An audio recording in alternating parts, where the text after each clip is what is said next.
বাজার দরের দিকে আমরা নজর রাখবো এবং আজকে হাতিবাগান মার্কেটের বাজার দর ঠিক কি বলছে সেদিকে নজর রাখবো। সরাসরি হাতিবাগান মার্কেট থেকে রয়েছেন আমাদের প্রতিনিধি বিক্রান্ত রায়। বিক্রান্ত, শীত প্রায় দোরগোড়ায়, আর কিছুদিনের মধ্যেই ঠান্ডা ঢুকে যাবে রাজ্যে। তার মধ্যে আজকে হাতিবাগান মার্কেটে সেখানকার বাজার দর কেমন, বা শীতের সবজি কেমন ভাবে বিকোচ্ছে বাজারে?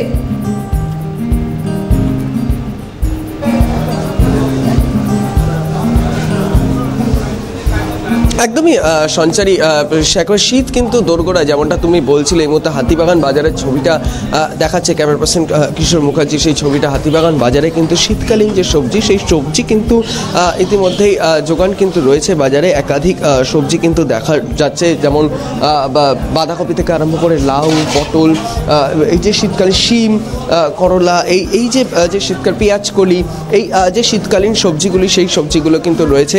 এবং বাজারে যে দামগুলি রয়েছে সেই দামগুলো একটু জানার চেষ্টা করব, যিনি এখানে একজন বিক্রেতা রয়েছেন। তারা বাজার সবজির দাম কি যাচ্ছে সেটা যদি প্রথমে একটু বলেন।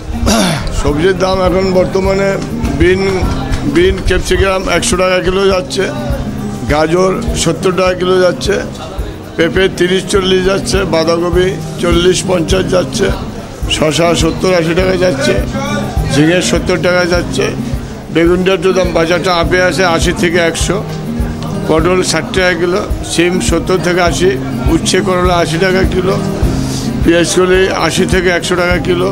তারপর এরপরে কমা মালও থাকে, কমা মালটা তো আমাদের চলে না, আমাদের বাসাই মালটাই কিনতে হয়। আচ্ছা, টমেটো 70 থেকে 80, আলু পেঁয়াজ আলু আপনার 20 টাকা। একেবারে বিক্রান্ত, সুতরাং হাতিবাগান মার্কেটের এই মুহূর্তে যে ছবি আমরা দেখতে পাচ্ছিলাম, শীতের শুরুতে শীতের বিভিন্ন সবজিতে ভরে উঠেছে মার্কেট। আপাতত ধন্যবাদ বিক্রান্ত। সঙ্গে ছিলেন সরাসরি আমাদের প্রতিনিধি বিক্রান্ত রায়।